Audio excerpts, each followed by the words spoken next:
sans plus tarder, alors que les pieds ne tiennent pas, on va lire dans Luc au chapitre 1. Amen. Verset 26 à 42.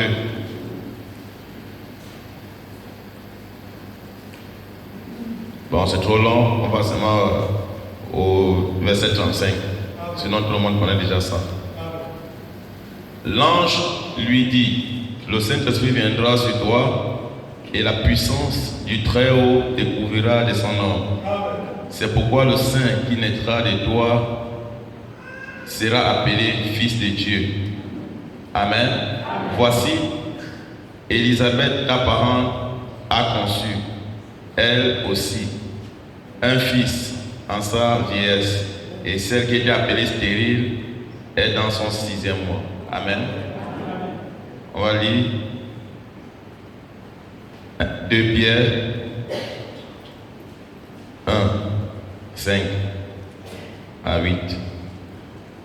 À cause de cela même, faites de tous vos efforts pour joindre à votre foi la vertu, à la vertu la science, à la science la tempérance, à la tempérance la patience, à la patience la piété, à la piété l'amour fraternel, à l'amour fraternel la charité. Car si ces choses sont en vous et ils sont avec abondance, elles ne vous laisseront point oisifs, ni stériles pour la connaissance de notre Seigneur Jésus. Amen. Ce matin, viens prier.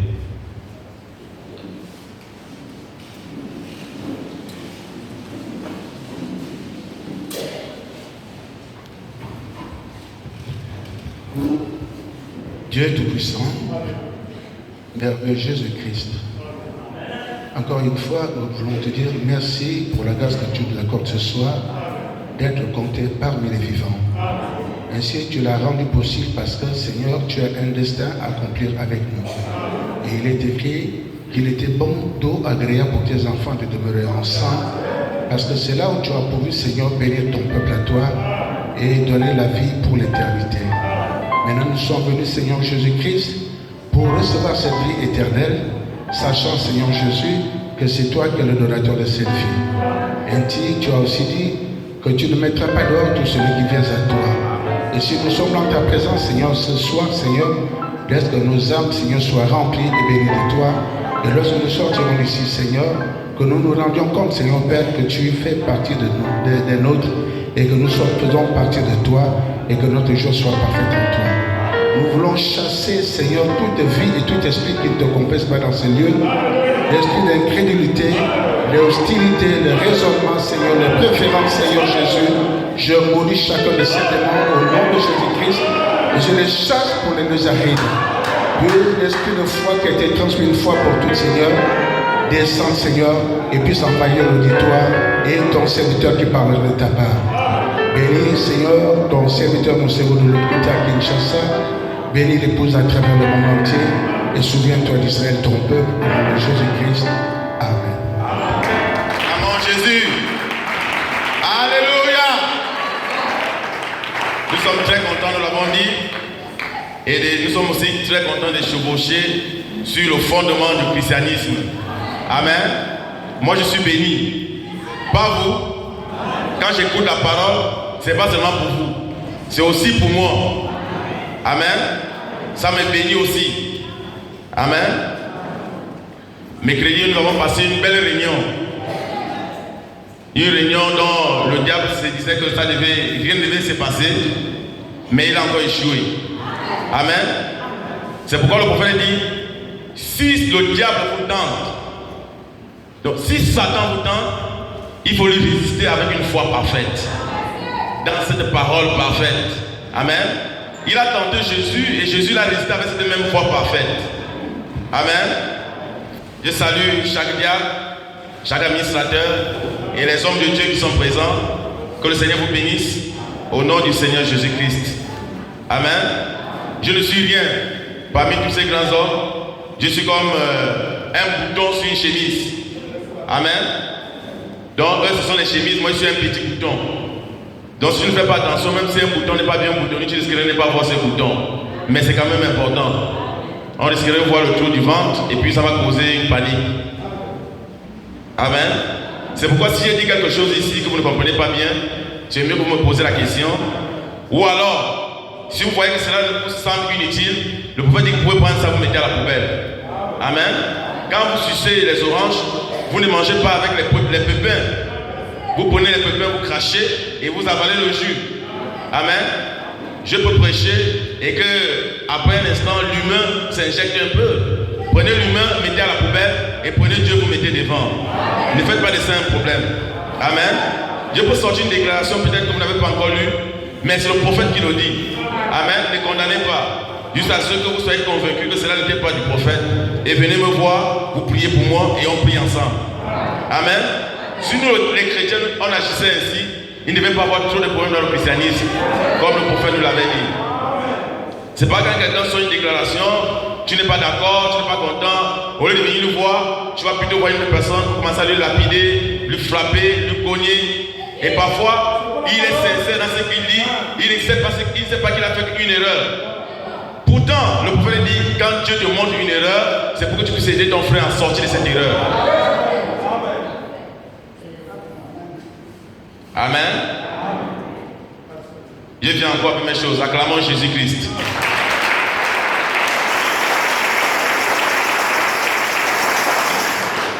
Le prophète dit, la colonne de feu descend au milieu des acclamations.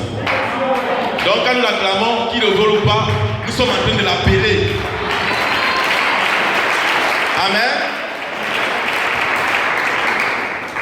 Mais toi aussi tu peux dire que tu n'acclameras pas. C'est ton choix. Tu es libre.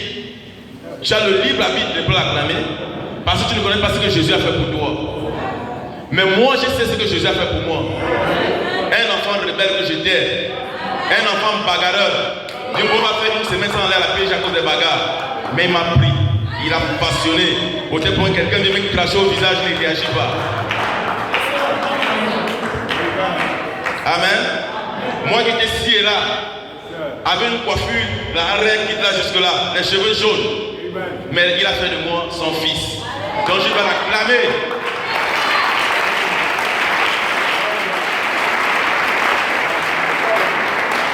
Même si tu as eu des problèmes à la maison, il a quoi y voir avec ces problèmes-là.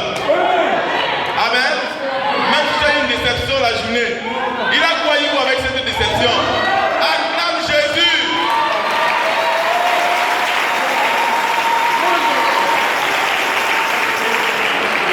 Une bonne humeur. Amen. Fais quoi? Engendre une bonne humeur. Une mauvaise humeur engendre une mauvaise humeur. Nous qui sommes mariés, c'est pas pour parler mal de célibataire. On connaît ce que cela signifie. Parfois tu te lèves le matin, quand tu es fâché, automatiquement tu vas voir que la femme aussi sera de mauvaise humeur. Quand tu reviens en toi, tu te rends compte que c'est toi qui as commencé la mauvaise humeur. Quand tu te mets à gronder, elle aussi, 5 minutes passées, elle commence à gronder les enfants. Quand tu te dis pourquoi tu frappes, après la voix te dit mais c'est toi qui as commencé. Amen. Mais quand tu te lèves avec des chants d'allégresse, c'est le jubilé dans la maison. Toute la journée on chante, toute la journée on danse. Amen. Et on loue le Seigneur. C'est pourquoi le prophète dit nous-mêmes nous pouvons créer des atmosphères positives autour de nous. Amen. Comme nous pouvons aussi créer des atmosphères négatives autour de nous. Donc ça dépend de nous-mêmes. Nous sommes des créateurs qui croient ça. Mercredi, nous avons bien passé la réunion. En tout cas, moi j'ai bien passé la réunion. Et c'était aussi une épreuve pour moi de parler de Dieu sans micro à un peuple qui s'attend. Quand je suis arrivé là-bas à la maison, j'ai dit j'ai eu chaud aujourd'hui. Mais gloire soit rendue à Dieu parce qu'il m'a soutenu. Amen. Nous sommes en formation, n'est-ce pas? C'est pourquoi vous devez nous supporter par vos amens. Afin que ça nous donne le courage de commencer à parler de Dieu. Amen. Nous avons lu dans le livre de Luc, et je vais encore lire aussi dans le livre de Matthieu 1, 18. Nous avons lu ça mercredi. Voici de quelle manière arriva la naissance de Jésus. Marie, sa mère, ayant été fiancée à Joseph, se trouva enceinte par la vertu du Saint-Esprit. avant qu'ils puissent habiter ensemble. Amen. Nous voyons que dans Luc, on dit que le Saint-Esprit a couvert Marie de son ombre. Amen. Mais dans le livre de Matthieu, on parle de la vertu. Ça revient à la définition du prophète qui dit la signification d'une vertu, ça signifie force ou puissance. Amen. Nous le verrons après. Mais nous avons vu que la foi, c'est le fondement du christianisme. Et encore la foi parfaite, c'est une foi qui ne faillit pas. Amen. C'est une foi qui a la maîtrise de toutes les circonstances. N'est-ce pas? L'homme, quelqu'un qui a la foi parfaite, ou l'homme ou la femme qui détient la foi parfaite, ne peut pas paniquer face à un problème. Amen.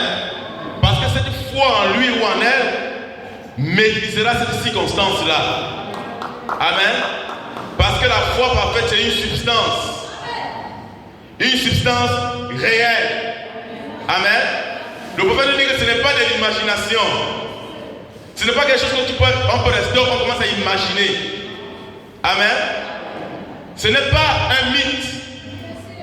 Ou alors un phare. Ou une pensée. Ou un souhait. Mais c'est une substance réelle. Amen. Jésus notre Seigneur, lui-même avait cette foi parfaite et il savait qui il était. Amen. Et nous avons vu que quand tu as cette foi qui ne faillit pas, qui est cette véritable foi, Dieu a l'obligation de te donner la vertu. Parce que si le fondement est solide et que ce fondement a été coulé, viendra le mur. Et le prophète dit que le mur prochain, c'est la vertu. Et la vertu, c'est quoi? C'est la force. C'est la puissance. Amen. Une fois, si tu me dis que tu as la foi et que je ne vois pas les œuvres, c'est une foi morte. Mais qu'est-ce qui peut activer la foi? Il faut que la force soit en toi. La force du Seigneur. Le Saint-Esprit. Amen. Quand on parle de la force, c'est le Saint-Esprit. Et quand le Saint-Esprit entre en toi pour activer cette foi mentale, et que cette foi mentale devient une foi spirituelle, une foi parfaite, cette foi automatiquement devient le Saint-Esprit, la foi de Dieu habitant en nous. N'est-ce pas? La foi parfaite est pure. Elle ne connaît pas les commérages. Elle ne se mélange pas la fausseté. Amen.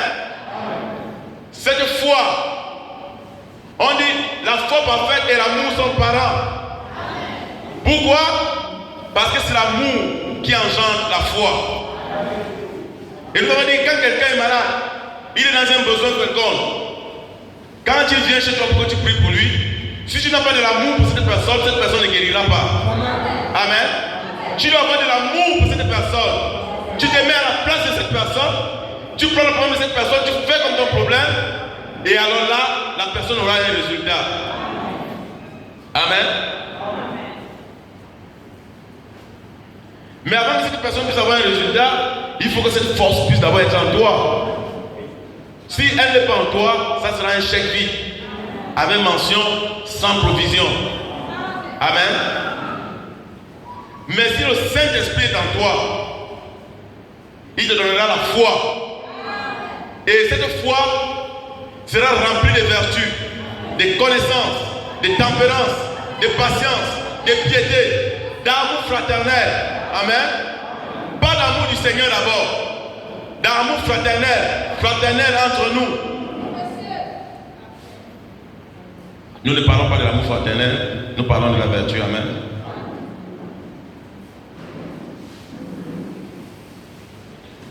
Jésus notre Sauveur avait de la vertu. Nous avons lu dans le livre de Luc. Nous avons compris qu'étant même un ovule, une sémence, autant pour moi, autant même sur la forme d'une sémence, il pouvait déjà faire sortir les vertus de lui. Amen. Parce que quand le Saint-Esprit est descendu dans le livre de Luc, et a couvert Marie, et que Marie s'est acceptée par une foi parfaite. Amen. Si Marie n'avait pas accepté cela, elle ne devait jamais être enceinte. Amen. La foi vient de ce qu'on entend. Ce qu'on entend de la parole de Dieu. Amen. Marie a cru. Parce que cela a été écrit dans le livre d'Ésaïe. Amen. Mais comme l'ange du Seigneur, cette personne surnaturelle, qui lui a apparu, lui a dit qu'elle sera enceinte. Et que l'enfant qu'elle mettra au monde sera appelé fils de Dieu. Elle n'a pas raisonné. Amen. Elle a cru. Mais elle voulait savoir comment cela se passera. Amen. Croyons d'abord. Et après maintenant, cherchons à savoir comment cela se passera. Si premièrement nous n'avons pas la foi, comment pourrons-nous avoir la vertu? Comment pourrons-nous être des chrétiens puissants? Parce que le prophète dit, Dieu est une église sans puissance. Et l'église, ce n'est pas le bâtiment. L'église, c'est l'individu. Amen. Si nous ne croyons pas à ce que la parole dit que nous sommes, comment pourrons-nous avoir la puissance? Comment pourrons-nous avoir la force? Comment pourrons-nous avoir la vertu? Cette force qui peut quitter de moi pour résoudre le problème d'un frère, qui peut quitter de moi pour résoudre le problème d'une soeur. Mais premièrement, nous devons croire à cette parole. Comme Marie l'a cru. Amen. Et nous comprenons que quand Marie a cru et qu'elle a posé la question, elle a eu une bonne réponse. Et cette réponse ne s'est pas seulement arrêtée au moyen des paroles, cela a eu un acte positif. Amen. Le Saint-Esprit a réellement ouvert au même instant. Amen. Lui a donné la force et la puissance, afin qu'en elle entre la sémence Jésus. Nous connaissons cela, le passage de la scène, que Dieu a pris l'ovule, il a fécondé l'ovule, il a mis cela dans la bouche de Gabriel, et Gabriel, quand il est venu parler à Marie, et qu'elle a dit Amen, cela est passé dans ses entrailles sous forme de la parole parlée. N'est-ce pas la vérité? Amen. Elle a été remplie totalement du Saint-Esprit. Et elle était déjà enceinte. Même si le ventre ne se voyait pas déjà, elle savait qu'elle avait déjà reçu. Parce qu'elle avait la foi parfaite. Nous avons dit que la foi parfaite ne faillit jamais. Amen. Elle ne faillit pas. Et elle ne faillit jamais. Si tu as la foi parfaite, peu importe les circonstances, peu importe les obstacles, peu importe les attaques, peu importe les maladies, peu importe les épreuves, cette foi tiendra bon. Amen. Marie a cru à ce qui paraissait être impossible. Mais nous aujourd'hui, une femme, tu verras une femme stérile, et qu'on prie pour elle, et pourtant elle est mariée, elle aura encore des doutes dans son cœur. Amen. On dira, il n'y aura point de femmes stériles, ni de celle qui avortera. Voyez-vous que la promesse vous appartient? Elle dira Amen. Mais quand elle rentrera à la maison, elle dira, est-ce que c'est aussi pour moi? Ça semblera sous forme d'une pensée, mais c'est le diable qui vient pour enlever ce que tu as écouté. C'est le diable qui vient pour essayer d'arracher tes bénédictions. Toi, je te diras que c'est simplement une pensée. Amen. Mais c'est un doute qui vient de s'installer. Et le plus grand obstacle de la foi, c'est le doute. Amen. Le prophète dit, peu importe comment Jésus pouvait avoir la vertu, ou comment les vertus coulaient de lui, si vous ne venez pas avec une foi, vous ne pouvez rien obtenir de lui. L'exemple en est ce qui le frappait. C'était un contact, n'est-ce pas? Mais il se moquait de lui. Et il disait, dis-nous qui t'a frappé. Est-ce qu'ils ont eu gain de cause? Ils n'ont rien obtenu de lui. Ça dépend de la manière que tu t'approches du Seigneur pour recevoir quelque chose de lui. Amen. Nous ne venons pas être ici, nous ne venons pas tous les jours ici pour être les hommes les plus malheureux du monde. Nous ne venons pas tous les jours ici pour être les hommes les plus méprisables. Amen. Est-ce que le fils d'un président peut-il être malheureux? Mais pourquoi on trouve des gens qui paraissent malheureux entre nous? La faute est à Jésus. Toutes les promesses sont là. Je veux que tu prospères comme prospère l'état de ton âme. Mais est-ce que ton âme prospère vis-à-vis de la parole?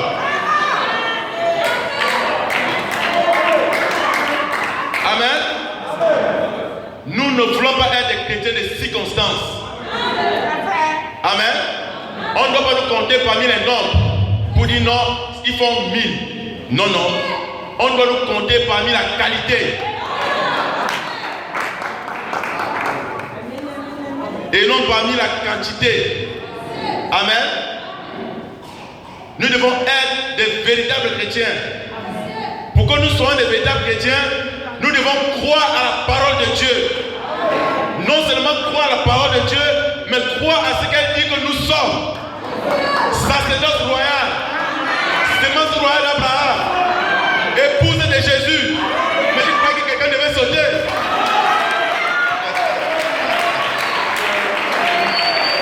Alléluia. Frère bien-aimé, est-ce qu'on peut déclarer que voilà un chef et le chef ne se fait pas voir? Nous sommes les chefs de la terre.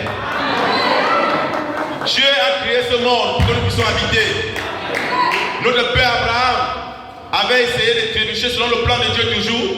Mais Jésus-Christ, notre père Adam autant pour moi, mais Jésus est venu pour nous restaurer cette autorité. Et cette autorité c'est quoi? C'est une force. C'est une puissance. C'est la foi parfaite. C'est la vertu véritable. C'est le Saint-Esprit. C'est pourquoi le prophète dit, tu ne peux pas avoir la foi sans la nouvelle naissance. Tu dois naître de nouveau afin d'avoir la foi.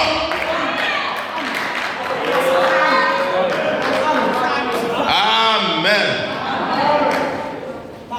Ils ont frappé Jésus, mais ils n'ont rien obtenu. Dis-lui qui t'a frappé. Jésus avait le discernement. Il pouvait bien dire qu'il a frappé, mais il ne peut pas donner la gloire aux démons. Amen. Mais, bien-aimé frère, quand Nathanaël est venu, et que Nathanaël savait que Nathanaël était un élu, il n'a pas manqué de manifester le discernement. Il a dit, voici un Israélite auquel il n'y a point de fraude. Amen. Est-ce que ce soir Jésus peut dire, voici un chrétien auquel il n'y a point de fraude? Mais Seigneur, où m'as-tu vu? Je t'ai vu la main boîte quand tu volais un téléphone. Ça sera notre réponse. Mais pour Nathanaël, ce n'est pas ça la réponse. Je t'ai vu quand tu étais là sous le figuier ou le manguier, en train de parler de la parole de Dieu avec ton frère Philippe. Il s'est de communier dans la parole. Amen. Est-ce que quelque chose de bon peut sortir de Nazareth? Il parlait de Jésus. Philippe n'a pas comme ça dit, toi tu es toujours pas bien. Dieu savait que tu n'avais jamais cru. Hein? À cause de ton doute là, tu vas faire beaucoup de choses, il n'a pas dit ça. Il a dit viens et vois. Amen. De peur de donner une parole qui va attister le frère. Il a seulement dit toi-même viens et vois. Mais quand il est venu à côté du surnaturel, de cette onction qui avait les vertus qui coulaient de lui comme une rivière, il a dit mais Nathanaël, toi là tu es l'Israélite auquel il n'y a point de fraude. Parce que même pour venir ici tu hésitais. Parce que tu ne voulais pas que tes oreilles puissent écouter le commérage.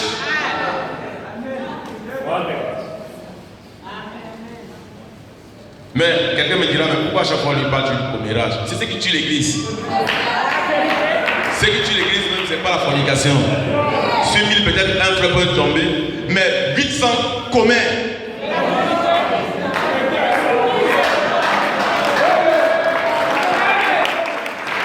Amen. Ce qui tue l'église, c'est quoi? Les critiques. C'est pourquoi le mercredi que j'ai commencé, quand j'ai dormi, l'esprit m'a dit, frappe ça.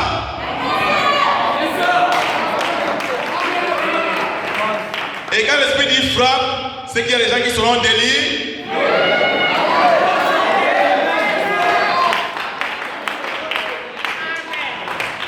Les critiques des enfants d'Israël, 2000 sont sortis de l'Égypte.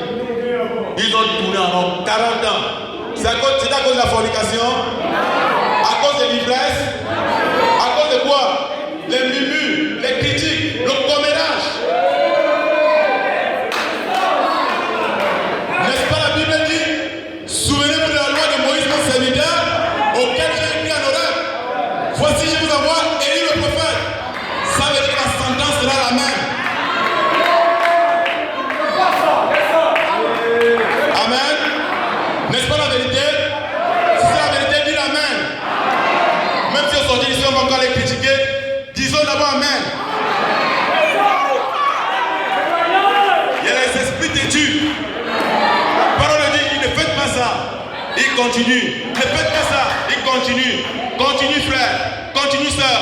Tu vas continuer, c'est ce que tu atteindras la ligne de la démarcation. Et quand tu atteins la ligne de la démarcation, pour toi il n'y a plus de pardon de péché. Tu seras un prophète après notre départ. Mais pendant qu'il est temps, tu as encore le temps de te repentir. Le diable te dira que c'est rien. C'est même une petite parole, mais j'avais raison. Il est bien vrai que tu avais raison. Mais tu peux aussi laisser sans parler. Amen. Mais comme tu avais raison, la parole dit quoi? Va vers ton frère. Oui, il est bien vrai que tu avais raison. Es-tu parti vers ton frère? C'est ça, monsieur Amen. As-tu marché selon les Écritures? Es-tu parti vers ta soeur? As-tu marché selon les Écritures? Continue à vous poignarder les uns les autres. La nuée de gloire avance. J'avance avec elle. J'avance avec elle. Le prophète dit que quand la nuée de gloire avance, l'antichrist aussi avance. Pendant que ceux qui sont saints continuent à se sanctifier pour marcher avec la nuée de gloire, toi tu continues à faire quoi? À commettre des iniquités, à commettre des transgressions avec l'antichrist. Alléluia. Parfois ici c'est difficile. Ce que tu mets quand tu viens, c'est ce que lui veut que tu dises, que tu dis. Donc vous voyez que c'est pas moi. Je n'ai aucun problème avec vous et je ne sais pas comment vous avez marché la journée. Amen. Tu me diras oui. Tu ne sais pas. Toi-même tu ne fais pas ça. La parole sort pour vous et ça sort pour moi. Je ne suis pas un super homme. Amen. Quand la parole sort pour vous, ça sort aussi pour nous. C'est pourquoi nous disons, nous faisons ça. La main qui vous regarde, l'autre main nous regarde. Amen. Nous devons être des modèles. Ce qu'on condamne là-bas, on ne doit pas trouver ça ici. N'est-ce pas la vérité? Jésus était notre exemple. Et il est notre exemple. Amen. Dans Luc 6, à partir du verset 18-19, quand Jésus est parti dans ce territoire de Tyr et de Sidon, il a tellement prêché l'évangile. La foule était tellement guérie que les gens ne voulaient même plus qu'ils puissent prier pour eux. Ils voulaient seulement un contact de la main, lui toucher ses vêtements. Et on dit, quand ces gens-là touchaient ses vêtements, il y a des forces qui sortaient de lui. Et ces forces qui sortaient de lui, il les guérissait tous. Lisons ça un peu. Luc chapitre 6.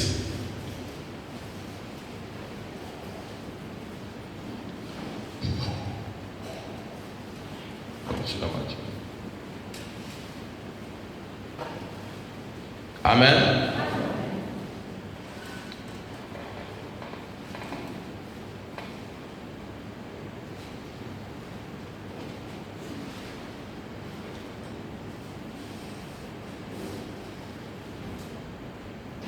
Donc c'est 18 à 19. Amen. Ceux qui étaient tourmentés par des esprits impurs étaient guéris. Et toute la foule cherchait à le toucher. Parce qu'une force sortait de lui et les guérissait tous. Amen.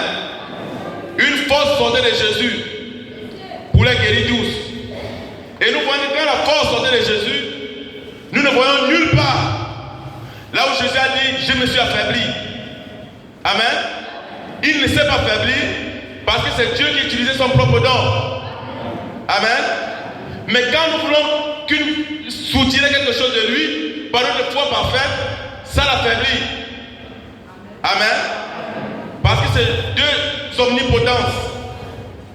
Omnipotence croyant et omnipotence Dieu. Quelqu'un me dira, oh, omnipotence croyant. Oui, omnipotence signifie quoi? La toute-puissance. N'est-ce pas? Jésus est tout-puissant, n'est-ce pas? Et le prophète dit, celui qui a la foi qui est né de nouveau est tout-puissant. N'est-ce pas la vérité? Amen. Cela les guérissait tous. On va lire dans le statut de l'homme parfait.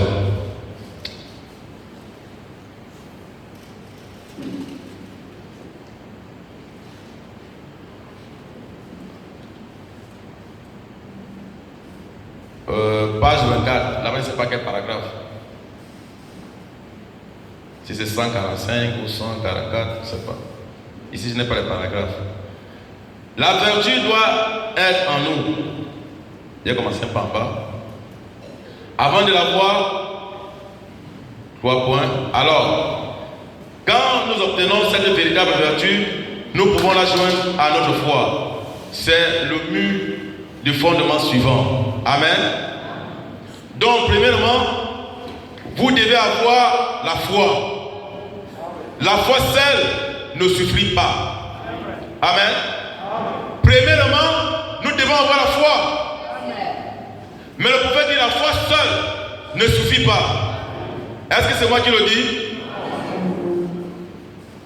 Vous avez 3 points. Pierre a dit, alors, joignez la vertu à votre foi. Vous devez avoir la vertu. Personne n'a dit amen. Vous devez avoir la vertu. J'aime rester là. Amen. Parce que le prophète dit, Pierre a dit, nous devons joindre la vertu à notre foi. Il met point. Après il dit, vous devez avoir la vertu. Je pense que c'est une obligation. Amen. N'est-ce pas? Vous devez avoir la vertu afin de l'ajouter à votre foi. Il se peut que la raison pour laquelle vous n'en avez pas, c'est parce que beaucoup d'églises ajoutent aujourd'hui enseignent qu'il n'est pas nécessaire que vous ayez ou que le temps pour l'avoir est passé. Il n'est pas nécessaire que vous ayez. La seule chose que vous devez faire, c'est de se joindre à l'église. Oui, ce jour sont passés. La vertu, n'importe qui sait que ça signifie. N'importe qui sait ce que signifie le mot vertu. Et nous devons l'avoir. Amen. Et nous devons l'avoir. Et nous devons l'avoir. Et nous devons l'avoir. Et nous devons l'avoir. Voilà. Nous devons avoir de la vertu. Si la vertu est sortie de lui pour guérir la femme qui était malade, il s'attend à avoir la vertu dans son église. Si la vertu était sortie de Jésus pour guérir la femme à la perte de sang, il s'attend à ce qu'il y ait de la vertu dans son église. Que quelqu'un dit, il s'attend à ce qu'il y ait de la vertu en moi.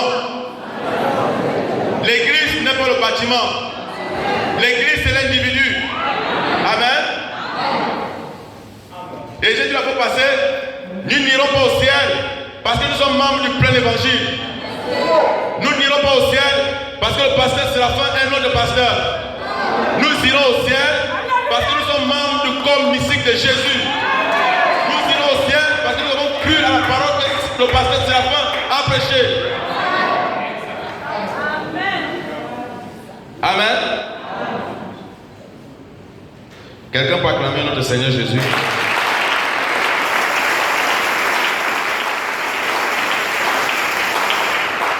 Frère, n'est-ce pas, le prophète, c'est la bouche de Dieu. Maintenant, s'il dit vous devez avoir la vertu, dis Amen de tout ton cœur, tu t'abandonnes même. Parce que si la veuve de Célèbre n'avait pas dit Amen et t'a abandonné à la parole d'Élie, elle devait mourir de faim. Amen. Et nous avons reçu Élie, n'est-ce pas? Il s'attend à voir la même vertu dans son église. Amen. Parce qu'il était notre exemple. Notre exemple était qui? Que nous répondons, n'ayons pas peur, on est en train de parler de notre Seigneur. Notre exemple c'était qui? Si notre exemple c'était Jésus, mais pourquoi toi ton exemple c'est une sœur? Pourquoi toi ton exemple c'est un frère? Un frère est ton exemple? Est-ce que c'est un frère qui est mort pour toi? Est-ce que c'est une sœur qui est morte pour toi? Mais pourquoi depuis que la sœur t'a parlé mal, tu ne veux plus le voir? Est-ce que c'est ton exemple? Pourquoi depuis que le frère, tu as compris qu'il est tombé ou il a trébuché, tu ne peux plus venir à l'église? Est-ce que c'est ton exemple? Ton exemple, c'est Jésus-Christ. Et Jésus est qui? Il est la rose de Saron. Il est l'étoile brillante du matin. Il est le lys de la vallée. Il est le plus beau de l'homme. Il est le puissant conquérant.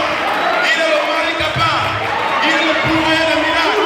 Il est le Jéhovah Shalom. Il est le Jéhovah Elohim. Il est celui qui existe en lui-même. Jésus-Christ ne change pas. Il est le même hier, aujourd'hui et pour toujours. Il n'a jamais changé. Et il ne changera jamais. Amen. Jésus, 100% homme, 100% Dieu. N'est-ce pas la vérité? C'est pourquoi le frère allait chanter. Il récompense ce matin. Il récompense ce matin.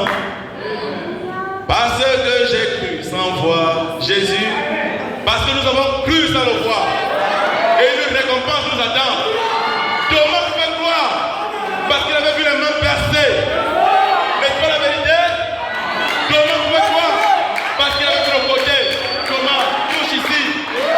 Mais nous croyons ça à la vue. Une récompense nous attend. Le ciel est pour nous. L'enfer ne nous appartient pas. Même tout le temps déjà de l'enfer. L'enfer va te propulser.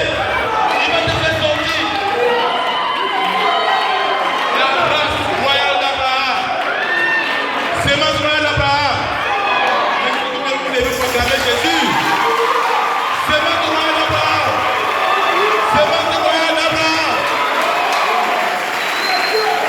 Il a fait de nous un royaume de sacrificateurs. N'est-ce pas la vérité? Et il a dit nous régnerons avec lui. Le règne commence sur la terre. Parce qu'il a dit, voici les signes que commencent ceux qui auront cru. À mon nom, ils chasseront les démons. Et le nom c'est quoi? La nature. Ce qui fait peur à Satan, c'est pas le nom de Jésus que tu prononces. C'est la nature de Jésus qui est en toi. N'est-ce pas les 7 fils de Séva ont prononcé le nom de Jésus? Est-ce qu'ils ont, le malade a été guéri? Au contraire, ils ont été frappés.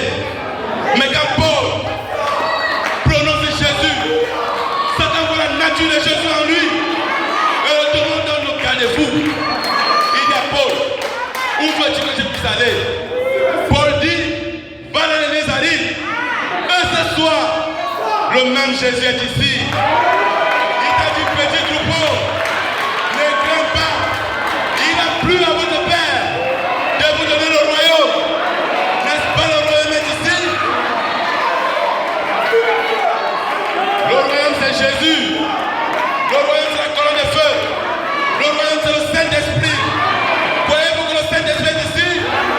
Et si le Saint-Esprit est ici, alors le miracle est présent. Ça dépendra de votre foi. Si vous croyez que ce n'est pas Isaïe qui parle, mais c'est Jésus qui parle en lui, alors le miracle est possible. Jésus devant la tombe de Lazare.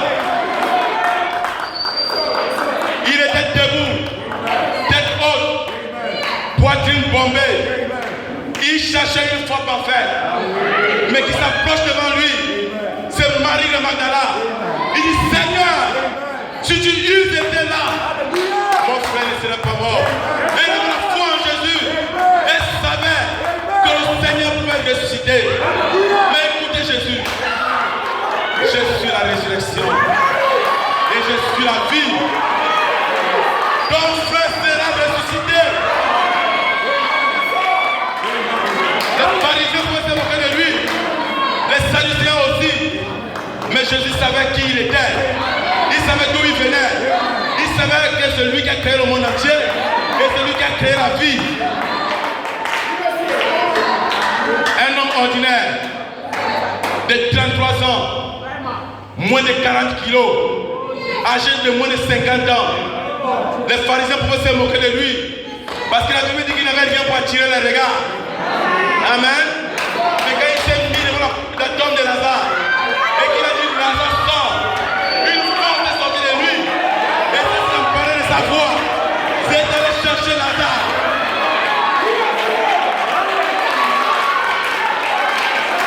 Amen.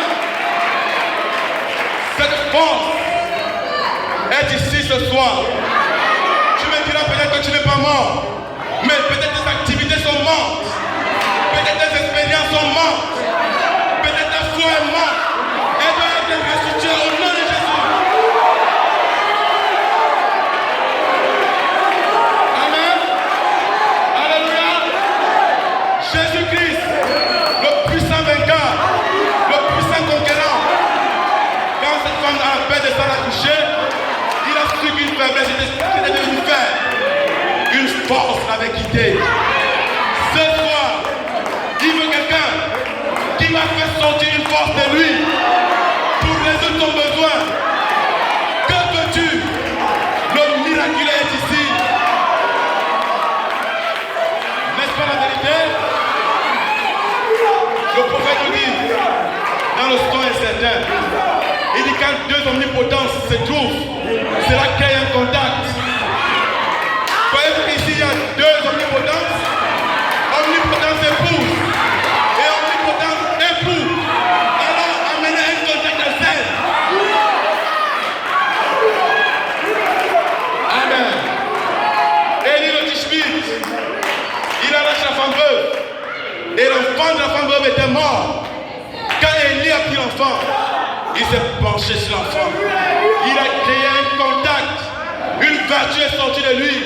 A donné la vie à l'enfant. Élisée qui était son disciple a lu le livre d'Élie. Il dit qu'à mon maître sur la terre, il avait fait ceci. Et Élie a fait la même chose. N'est-ce pas le résultat était le même? J'aime ça. Si Élie l'a fait et que le résultat était le même, Élisée a suivi les pas d'Élie parce qu'il était l'épouse d'Élie. N'est-ce pas la vérité? Nous avons reçu Élie le prophète. Petit poisson, je te donne la vie. Amen. Toi, taureau matillé, tu te calmes. Aucune personne ne peut dompter un animal féroce si une vertu le sort de lui pour aller le faire. N'est-ce pas la vérité? C'est Élie de ce jour qui a fait cela. Si Élie de ce jour a fait cela, il s'attend à ce que Élisée de ce jour fasse la même chose. Élie de ce jour a réprimandé le démon de tuberculose dans la ville de Georgie Carter. N'est-ce pas la vérité? Élisée de ce jour doit faire pareil. Alors là, c'est qu'il y a masse quelque part. Amen. Jésus notre sauveur, quand il a marché et qu'il est allé à la piscine de Bethesda, il a trouvé un malade. Amen. Qui avait fait 38 ans de maladie. Peut-être qu'il était devenu squelette. On ne nous donne pas dans la Bible quelle maladie il avait. Peut-être que c'était une tension. Peut-être que c'était de la typhoïde. Amen.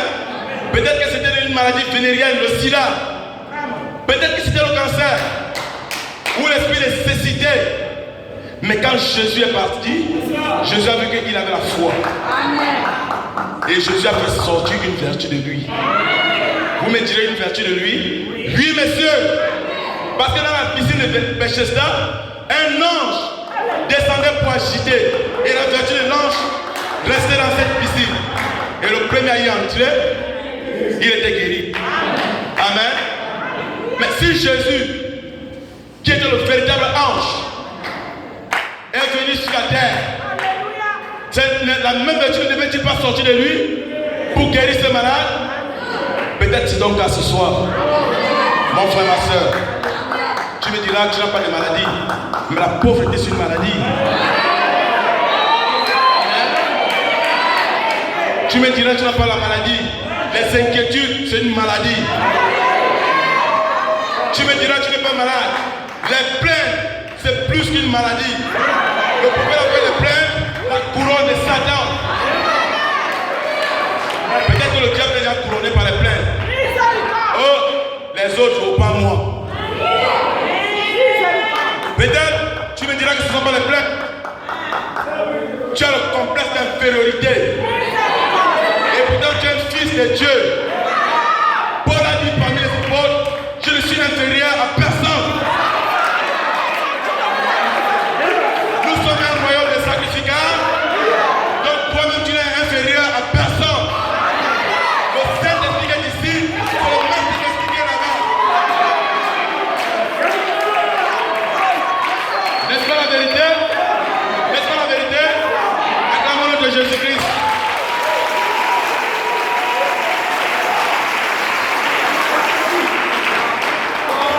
Si c'est la vérité, Pierre, étant rempli du Saint-Esprit, les gens n'ont pas jugé bon à ce que Pierre puisse encore prier pour eux, mais l'ombre de Pierre, pendant qu'il passait, une vertu sortait de lui et guérissait toute forme de maladie, que ce soit l'épilepsie. Amen. Parfois nous avons peur de prier quand on entend c'est l'épilepsie, mais c'est un démon. Amen. Voici, je vous donne le pouvoir de marcher sur les serpents, sur les scorpions et sur toutes les puissances de l'ennemi. Luc chapitre 10. N'est-ce pas la vérité? Nous devons nous réveiller. Nous devons avoir foi à la parole. Il n'y a plus de temps. Regardez tout le système mondial dans le communisme. Regardez toutes les églises sont entrées dans la confédération des églises. Quel reste-t-il à l'épouse? C'est ajouter à la foi, à la vertu, la connaissance, la tempérance, la patience, la piété, l'amour fraternel, et le grand tulobo, l'amour, vient parfaire la pyramide. Et si le grand tulobo coiffe la pyramide, que nous ne le voulons ou pas, le troisième poule automatiquement s'installe. Amen. Le prophète dit que ce troisième poule est à nous.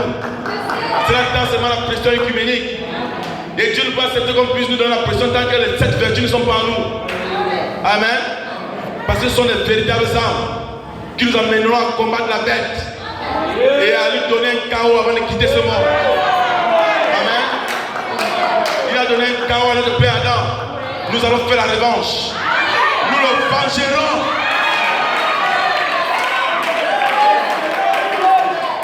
Nous le vengerons par quoi? Par la parole parlée. Parce que la parole parlée est la sémence originelle.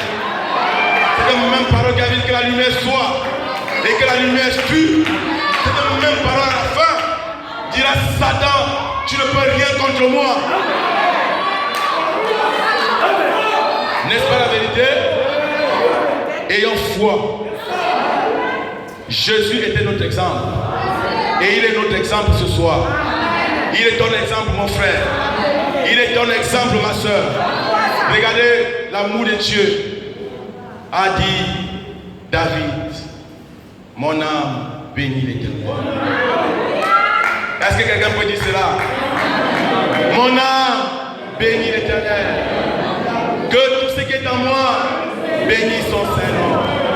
Mon âme bénit l'Éternel. Et n'oublie aucun de ses bienfaits. Car c'est lui qui pardonne toutes les iniquités et qui guérit toutes les maladies. Amen. Amen. Amen.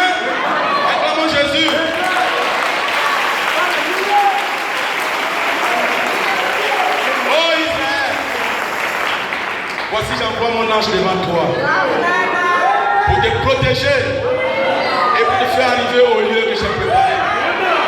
Oh, plein d'évangile, voici j'envoie mon ange devant toi. N'est-ce pas la vérité? Josué, fortifie-toi et prends courage. Nul ne tiendra devant toi tant que tu vivras. La franc-maçonnerie ne tiendra pas devant toi. La rose de bois ne tiendra pas devant toi. Les fusils d'ordure ne tiendront pas devant toi. La maladie ne tiendra pas devant toi. L'envoûtement ne tiendra pas devant toi. Aucun démon de sirène ne tiendra devant toi. Aucune maladie de cécité ne tiendra devant toi. Mais fortifie-toi. Alléluia. Gédéon va avec cette force et délivre Israël de la main de Madian. Plein d'évangile, va avec cette force. Délivre ton frère, délivre ta femme, que la femme prophète devienne une véritable vertu en toi. Alléluia. Alléluia. Oh, j'aime ça religieux. J'aime cela. Gédéon. Qui est Gédéon? Mais c'est moi Gédéon. C'est toi Gédéon. Où est ton maternité? C'est démon de chômage. Il a dévissé au nom de Jésus. Maintenant, si ça reste bloqué et que cela provient d'un homme, nous le lions. Nous le lions. Et nous avons comme destination la profondeur de l'abîme.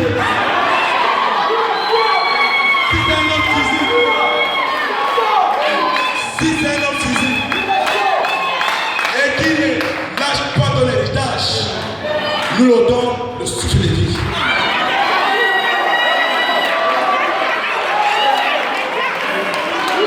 La Bible dit que celui qui ne travaille pas ne mange pas. Amen. Cherchez premièrement le royaume des cieux et sa justice, et toute autre chose vous sera donnée par-dessus. N'est-ce pas la parole de Dieu? 6 000 tombent à ta gauche, 10 000 tombent à ta droite. Tu ne seras point à terre. Détail sur seulement, tu regarderas et tu feras la rétribution des méchants. N'est-ce pas la vérité?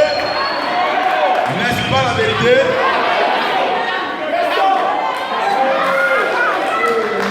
Tu me diras, moi je suis faible. Tu es faible? Samson, ta chevelure s'est repoussée. Demain avec toi, tous les Philistins. Amen. Tu as été consacré. Puisque l'ennemi est venu pour enlever la vertu, cela t'est restauré ce soir. Au nom de Jésus-Christ. Lève-nous pour la prière. Que le Seigneur bénisse. Lève-nous pour la prière.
empêchera d'avoir la vertu.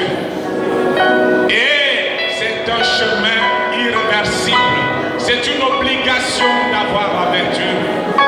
Si vous pouvez une fois de plus élever vos voix ce soir pour dire à Dieu, je n'ai pas suivi un homme, je n'ai pas suivi un groupe d'hommes, ni une dénomination, mais je suis là parce qu'il est bon que je puisse accomplir toute justice, alors que nous prions tous ensemble. Je te remercie, Seigneur Jésus, mon Dieu, pour cette grâce que tu m'accordes ce soir d'être ici. Parce que je me suis joint avec frères et sœurs pour que nous puissions te célébrer l'une ce soir. Nous savons que le temps nous reste encore utile à passer sur cette terre, car tout n'est plus que désolation, tout n'est plus que, Seigneur, déception, tout n'est que Dieu, oh, lamentation. C'est pourquoi nous élevons nos mains vers toi ce soir, pour te bénir pour la grâce que tu nous as accordée de quitter nos maisons, et nous joindre ici les uns les autres pour pouvoir élever ce nom, le seul et l'unique qui nous reste, car nous avons tout abandonné pour suivre ce nom, à savoir le nom de Jésus-Christ. Alors que nous avons les mains levées ce soir, Dieu, c'est parce que nous avons des manquements, nous avons des difficultés que nous ne pouvons pas résoudre les uns les autres. Mais nous avons nos regards tournés vers toi, toi l'ancien des jours, qui savait quoi tu nous as fait, car tu n'avais pas voulu compter dans le témoignage d'un homme, car tu connaissais ce qui était dans l'homme. Et c'est pourquoi ce soir nous déplorons, mon Dieu, si nous sommes faibles, tu n'es que le seul qui peut nous donner la force. Si nous avons tout désespéré, oh Dieu, laisse que nous puissions gagner espoir en toi. Car Seigneur, si tu as pu relever les autres avant nous, tu as pu les fortifier jusqu'à ce qu'ils finissent leur course. Nous voyons que tu pourras faire la même chose avec nous. Tu as dit c'est celui qui persévérera jusqu'à la fin qui sera sauvé. Et Seigneur, nous n'avons que le regard vers toi, Seigneur, pour que tu nous tiennes par la main et tu nous conduises vers ce sentier compliqué. Car tu as dit et toi le chemin qui mène à la vie éternelle. Et nous appuyons sur toi pour que nous puissions voir ce jour. Alors nous nous recommandons ce soir, nous te bénissons pour chaque frère et soeur qui a abandonné ses activités pour se joindre ici à nous et pour que nous puissions te bénir en ce jour. Alors je te prie dans le nom de Jésus-Christ. Amen. Je vais prier le Seigneur pour tous. Merci Seigneur Jésus-Christ pour cette parole qui est sortie ce soir. Sauf notre frère qui est notre précieux frère, il a fait tout ce qu'il pouvait pour nous donner ce qu'il avait en lui. Et nous te bénissons pour cela. Nous te remercions pour son courage. Nous te remercions pour l'amour qu'il a manifesté pour nous. Et il a fait tout pour que nous puissions reconnaître que nous-mêmes ne pouvons pas passer sur ce chemin qui est compliqué. Parce que plus nos jours passent, plus le temps passe, les choses deviennent de plus en plus difficiles. Ce qui était facile hier devient plus dur aujourd'hui. Et les fléaux ne font que s'abattre. Nous voyons, oh Dieu, ces coronavirus, ces insectes qui sont en train de dévorer toute l'Afrique australe. Et tous ces fléaux qui nous font connaître du jour au jour. La famine nous frappe très fort. Le chômage est en train de sévir. Les maladies ne font que décimer les gens. Mais Seigneur, nous avons suivi celui qui ne peut pas nous abandonner. Nous avons suivi celui-là qui a pu, oh Dieu, en leur temps, vaincre tous ces démons de nos jours. Et ils sont rentrés triomphants dans la gloire. À savoir nos anciens qui nous ont précédés. Et si nous confessons le nom aujourd'hui, car tu avais dit que tu ramèneras la, oh Dieu, la foi de ces anciens à nous aujourd'hui. Et nous croyons que tu l'as fait au travers de notre messager prophète que tu nous as envoyé en ce jour. Et Seigneur, il ne reste plus qu'à nous de pouvoir prendre ta parole comme ce qui venait de nous dire ici ce soir. Afin que nous puissions reprendre les mêmes expériences qu'ils ont eu à faire jadis. Alors que nous sommes donc devant ta présence ce soir, oh Dieu, ces mots sont sortis à très coupés, dits d'une manière ou d'une autre, mais je prie que tu puisses les redresser dans les âmes de chacun de tes fils et de chacune de tes filles. Sois avec nous pendant ces instants, alors que nous voulons reprendre le chemin de retour dans nos domiciles respectifs. Que l'ange que tu as promis qu'il sera vers chacun d'entre nous puisse nous accompagner dans nos domiciles. Sois avec nous pendant ces instants, alors que nous prions pour notre frère qui, depuis la semaine, se bat pour pouvoir rester fidèle aux instructions qui ont été données par l'évêque de cette église. Je prie que tu le remplisses pour le jour prochain. Pense à sa femme et ses enfants. Pense à tous ceux-là qui le soutiennent, alors que les débuts ne sont pas faciles. Mais nous croyons que tu feras quelque chose avec notre frère. Béni sois-tu pour tout ce que nous cessons de faire pour toi et que tu nous cesses de faire pour nous. Nous t'avons prié au nom de Jésus-Christ, notre Dieu. Amen et Amen.